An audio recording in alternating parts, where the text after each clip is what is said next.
All right, I just wanted to do a little commentary to this debate I was listening to between these two characters named Tjump and Big Country on the YouTube channel called Modern Day Debate. The topic of discussion was about the moon landing, right? If it actually was real or not. I will leave a link to it down in the comment section down below if you'd like to listen to the entire conversation. But I'm going to start at 36 minutes and about 20 seconds. And we'll pick it up from here. I'll let him speak, and if I want to comment on something being said, I will pause the video. Sure. So, what would be your explanation then, T Jump, for certain astronauts saying, yeah, absolutely, you can see stars when you're up there, and then others astronauts saying that you cannot see stars up there? Eyewitness testimony is garbage. So one of them's lying. No, I think it's probably most likely it's contextualized to the statement like, "Did you see stars?" And many of the astronauts could have said no because of the time when they worked or whatever. Could have been during the day when the sun was exposed, so they wouldn't have been able to see stars. And if you ask other ones, "Did you see stars?" and they worked during the night or whenever the sun wasn't out, they could have seen stars. So that would have been one explanation, but I really don't care about their testimony. Testimony isn't evidence. Well, the reason why Big Country's mentioning this, and it's a fact, I've looked into this too, that some astronauts, they say that they were able to see stars when they were in space. Other ones say they were not able to see stars when they were in space. Now, you would imagine that if they all actually went there, they would give the same answer, right? That they would all say that they did see him, or they would all say they didn't see him, and that we could take their word for it. But the fact that they give conflicting reports about it, that raises some suspicion. It's like, wait, what? So half of you say you did see stars, the other half says you did not.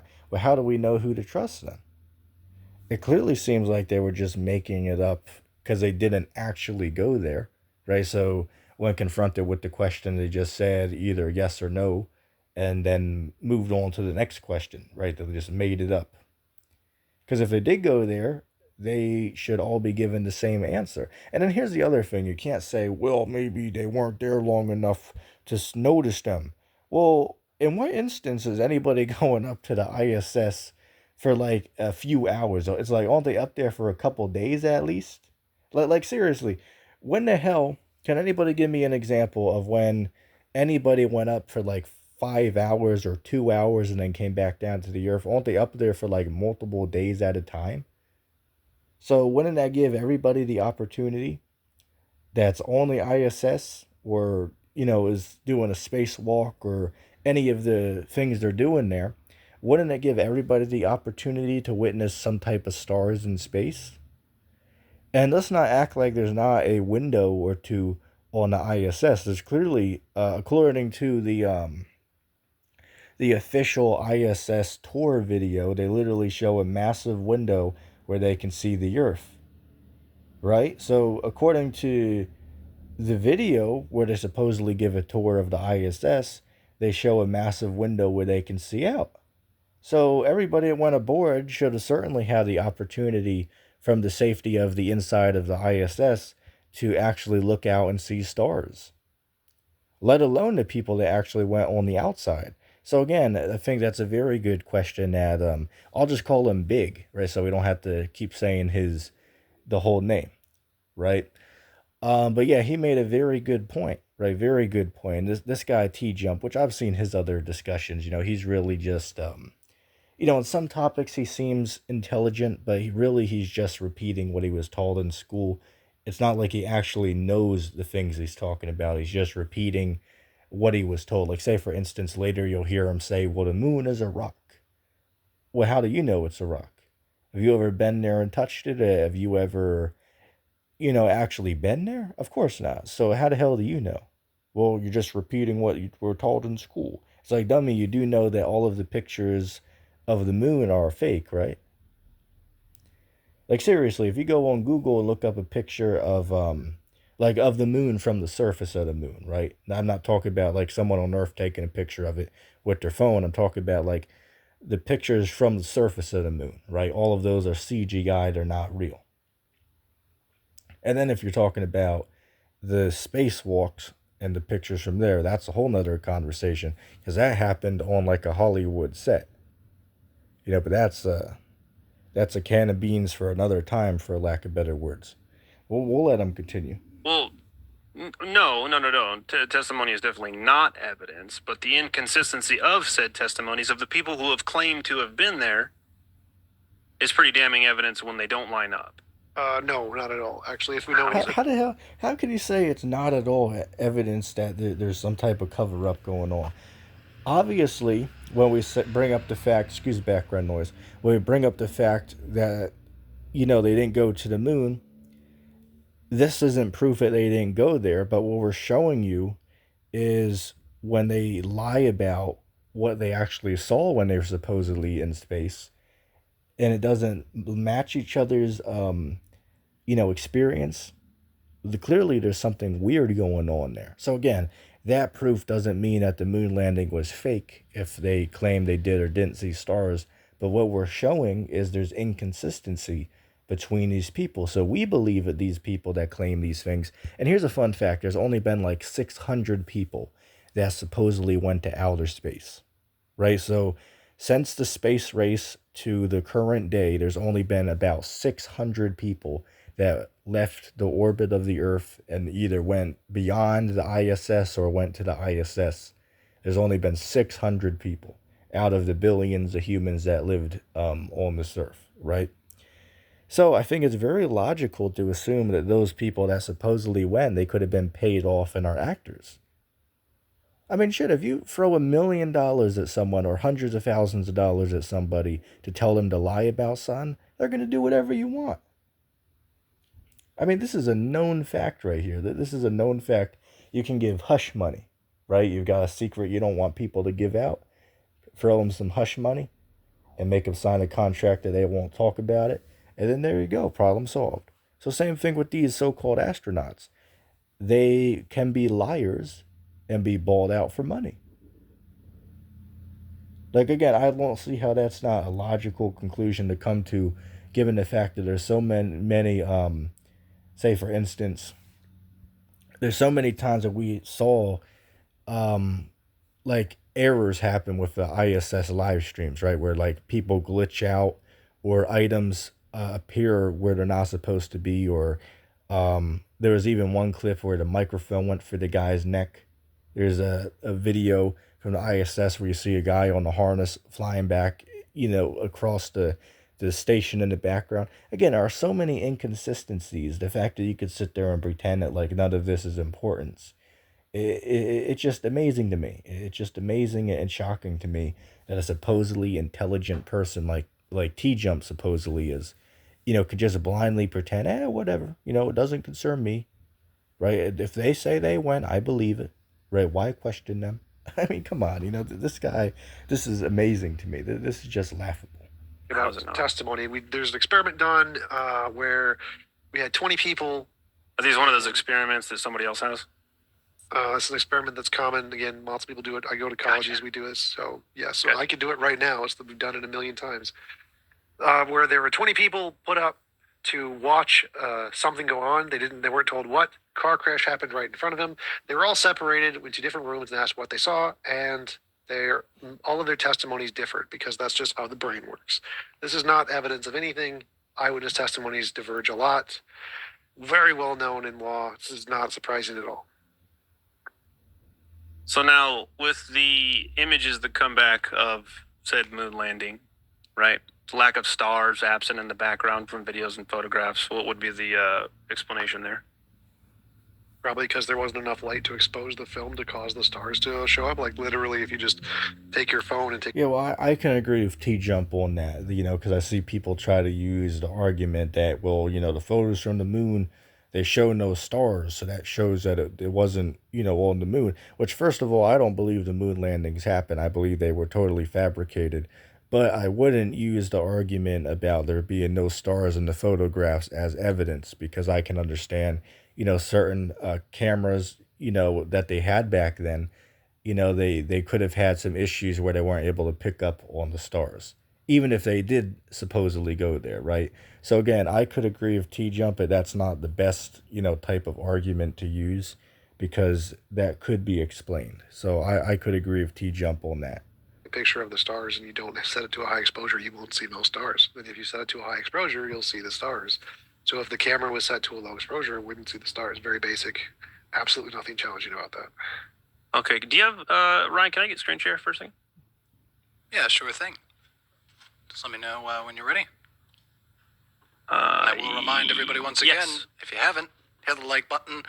We are going to once again, I'll say it again while you get your screen share up. We're going to be doing our Q&A here. We still got a little over. Actual video is not how it works. Gotcha. So a fake live video. Got it. This one here was from when we launched back from the moon. Ignition.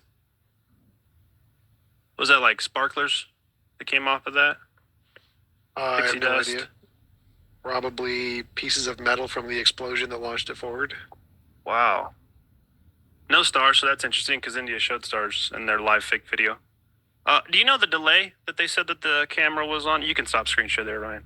No, I don't care. I think they said it was 3 seconds. Did that look like a 3-second delay? Because that was perfectly centered of frame when it took off. What the delay wouldn't have made a difference. So the camera sorry? that's right next to the thing that you showed wouldn't have had a delay. It would have just literally been showing the actual video real time. The 3-second delay would have been like how long it takes to update the video to the computer or whatever. But the video was being recorded live. So it wouldn't have, the video itself occurring wouldn't have taken 3 seconds. It would have taken 3 seconds for it to transfer to the computer and then be sent back to Earth. Okay, so how is the camera filming that lander, whatever you want to call it? How's it filming that? Yeah, that's a very good question. The reason they showed him the clip is he wanted to ask him about how they got the camera to pan up, to the craft as it was leaving the surface of the moon. Well, supposedly leaving the surface of the moon. In reality, there was actually a person there because this was filmed on the set, so they panned the camera up. But if it was on the moon, well, there couldn't have been a person down there. Otherwise, that would mean that they left a person behind on the moon and they died. Clearly, that's not what happened if this was on the moon. So what technology did they use back then from the 60s to pan the camera up literally 200,000 plus miles away from the Earth on the surface of the moon, where, by the way, there is no internet connection, there is no cell towers, there are no buildings, there are none of those on the moon. So what the hell did they use to make the camera pan up when they were exactly leaving? And that's a really reasonable question. Of course, in today's day and age, they have technology to do that. But I'm saying, like 50 years ago, before people had smartphones, like literally, what did they use to do that then? If there was no human interaction at all? Again, it just seems fishy, right? Something doesn't seem right about that. I'm not sure. I mean, there's no one there. There's no one there, right? They didn't leave somebody on the moon. Right. So they set up a camera Uh-huh. and they set it to watch the thing and then to track an object, most likely. Or they just set it up to go up at a certain speed after, like. But again, we're talking about technology from the 60s. And keep in mind, NASA said that we don't have the technology to safely get people to the moon today, right? They said, like, everybody's seen that video, right? That's years old now. The NASA scientist says, well, we destroyed the technology. It's painful to build it back again. We can't safely get people, to the moon today. So you guys did it 50 years ago, but you can't recreate the 60s technology to safely get people there today. And then the whole Van Allen belt is a whole nother problem. But you know what NASA says if you ask them about it? Like, they've been confronted multiple times before over the past years by people asking, well, how did you guys get through the Van Allen belt in the 60s if you can't get through it today? And then they said, like, literally, this is their response, the official NASA response. They said, well, the Van Allen radiation belt was not discovered yet. It's like, wait, what? So the fact that you guys safely went through it without problem, you say it's just because you didn't discover it yet? It's like, well, wait, wouldn't it have still killed the astronauts or gave them cancer or something? from going through it, even if you haven't discovered it? I mean, seriously. And how can you claim you don't have the technology to get people through it today if you did get the men safely through it back then? Because all the both of those guys, well, technically there was three people there. One man was in the craft; he didn't go out to the surface of the moon, but the other two supposedly did. So you supposedly got three of them there and back safely. And as far as I know, two of them are still alive. Maybe even all three of them are still alive. It had to do a Google search. But think about that. They got through it and came back. Well, according to the theory, that is. And nothing happened. So why the hell can you guys not do it today? And they won't address the question. Why? Because, well, they're full of BS, right? They're actually lying. They're not sending people to the moon. But dummies like Tjump here, they just believe it because, well, why would they lie to me? Like, what would they gain from that? Again, that's like, the low vibration that this guy is on. Like, you can't figure out why a 40 would lie to him about something. Like, what's in it for them to lie to me about something? Again, it's really funny, right? This guy's, like supposedly a smart, intelligent person. If they set the ignition point to be, I don't know, 5 minutes, they could set the camera to wait 5 minutes, then pan up. Like there's a bunch of ways you could do that. None of that is spectacular. Like an eighth grader could do that in their backyard. And they did that in '69. Yes, like literally an eighth grader could do that right now with Legos. That is not hard at all. Like Yeah, but again, we're talking about, first of all, we're talking about another time period where they didn't have anywhere close to the technology we have in 2024, right? So yeah, today you could easily make a camera do that, but we're saying like 50 years ago, what could they use to do it? Again, there's no internet there, there's no cell towers, there's no buildings whatsoever, there's no humans on it because apparently the only three that ever went there are leaving the planet now, right? As it's taking the video. So again, it's like what was used to make that happen? And none of these guys seem to know. It's really funny. a Rube Goldberg, you could just set like a string and a rock, and then if you set the string to be long enough and set the rock to fall down a hill, it will eventually cause the camera to pan up. That is very, very not hard to do for an eighth grader 50 years ago. No.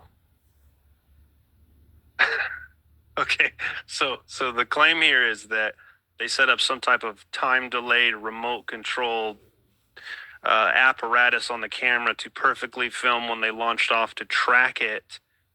What was the model that they used? Do you know? No, you could use like a billion models. Anything would work. Stick holding camera up could work, and the vibrations cause stick to fall, and then camera pan up. Very easy. Yeah, but even with that speculation there, it's like, but how they get it to perfectly happen, like on cue, right? Like how in films they might have to take like multiple different scenes, right? They might have to do them over and over and over again to get it right. Like, let me give you an example, right? Like I was watching earlier ERB 2, right? Behind the scenes of how to make the ERB, aka Epic Rap Battle of History videos by Nice Peter and Epic Lloyd. I was watching the behind the scenes footage on some of the battles they did, and it's really difficult. Sometimes they have to redo certain scenes to get them right. So same thing with this moon landing thing. Do you really think that they just perfectly mapped everything out and it went 100% according to plan in this harsh environment that no humans ever been at before? It all just perfectly went how they planned it to go without anything um slightly being off. Like how did the camera pan up exactly as they were leaving, like on cue? A stick in a string doesn't do that, man. I mean, come on. You should be, you should be smarter than this. You should be smarter than that. But maybe that's, all of his, fluoride filled caveman brain can ponder upon. Maybe that's the best thing he can come up with, maybe. Like none of that, absolutely none of that is even surprising. That's an ad hoc rescue fallacy.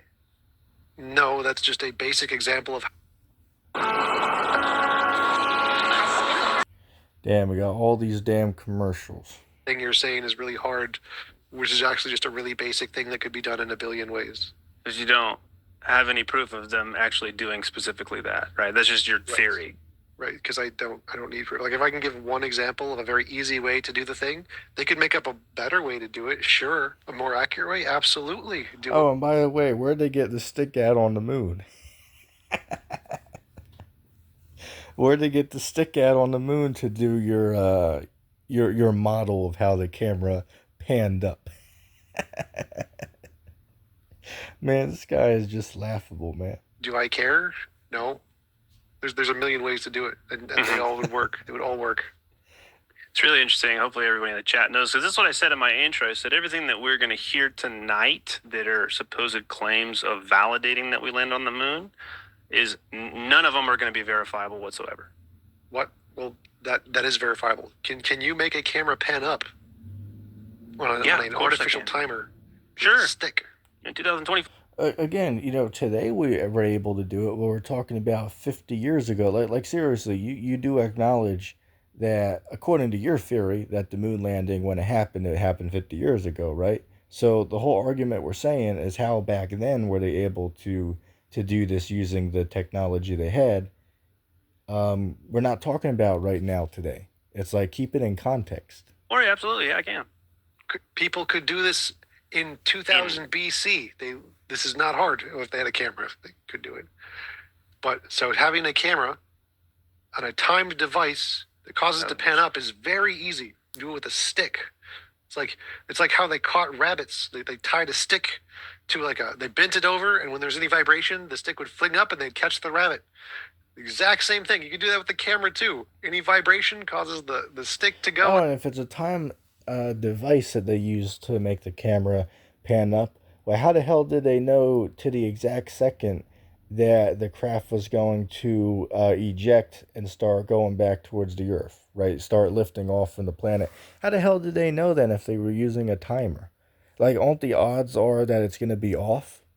And then it's going to pan up while it's still, sitting there before it launches?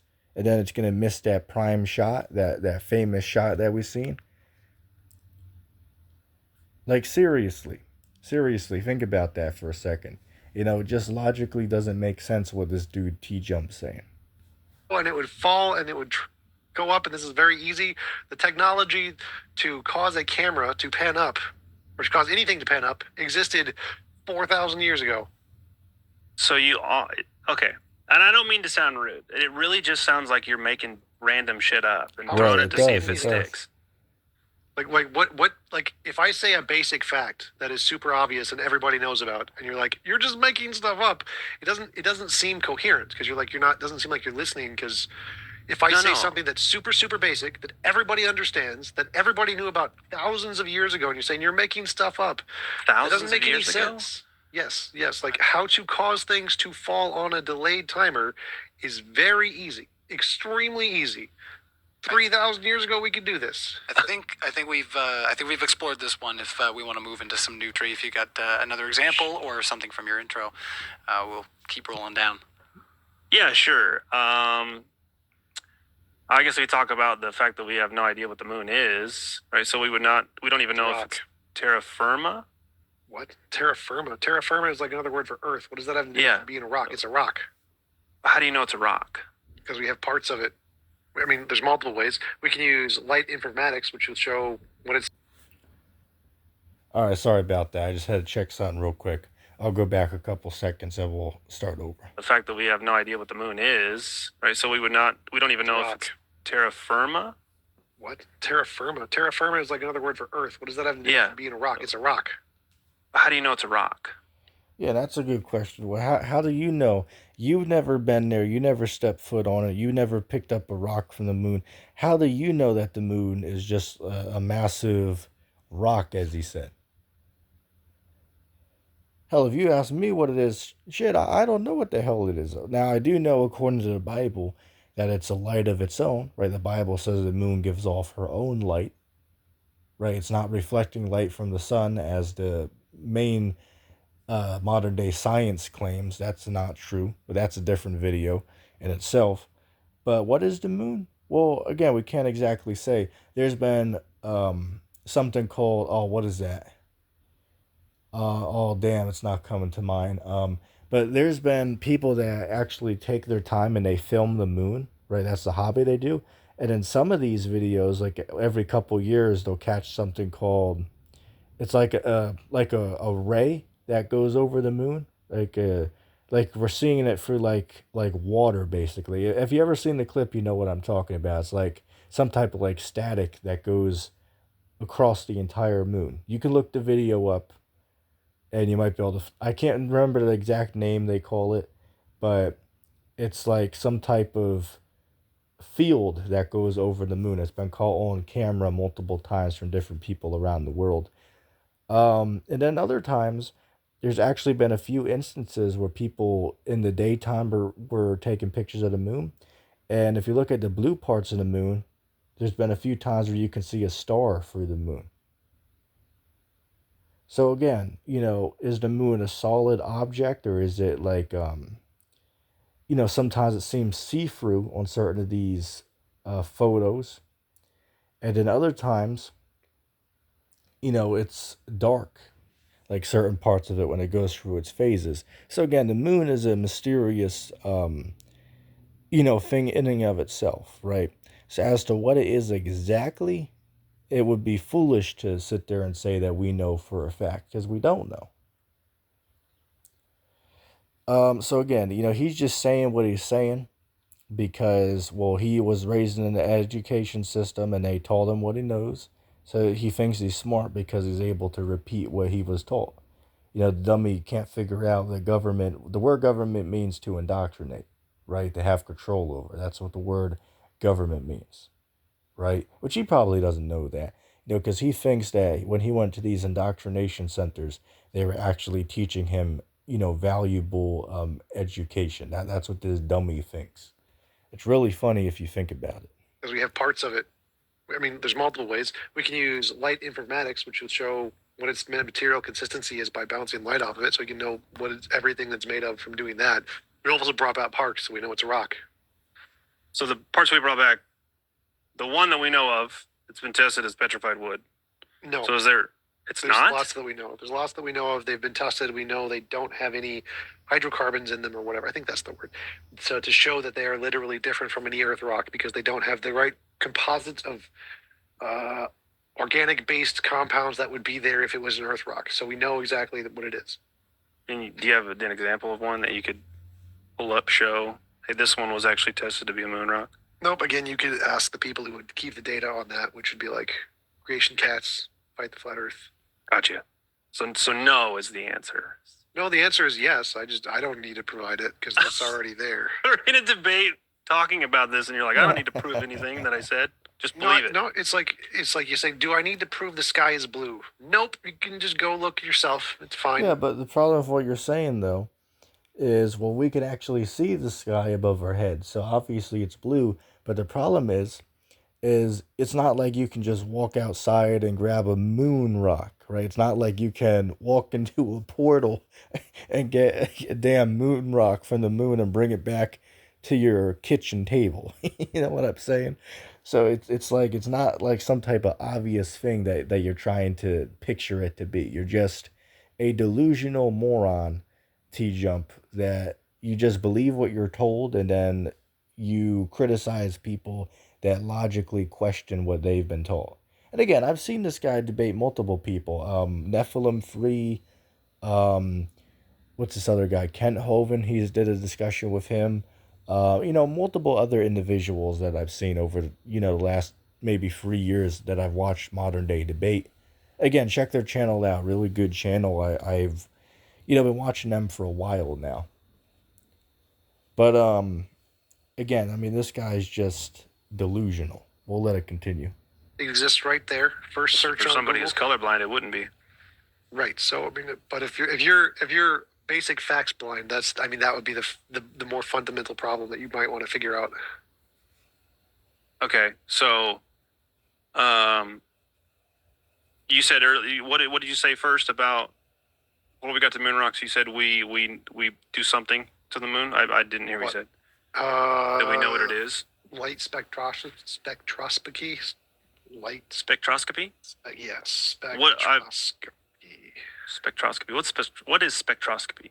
It means you bounce light off things, and the way it bounces back tells you what materials it's on because the different atoms reflect light differently. Are you sure that's what spectroscopy is? Pretty sure.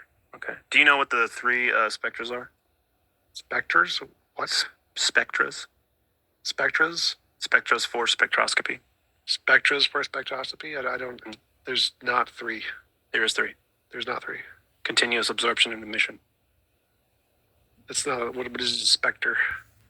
A spectra is how we view things, right? So, continuous is a solid or liquid. An absorption spectra is gases with a light behind it, and it's produced by energization. And emission spectra. I mean, we can really stop there. I just wanted to cover those a couple points that they brought up about those like three different topics there because I just thought it was just amusing to me when I first was listening to this. I was like, I should do a quick response to this whole discussion. But again, if you want to watch the whole thing, I'll link it down in the comment section down below. But with that, I'll call that the video.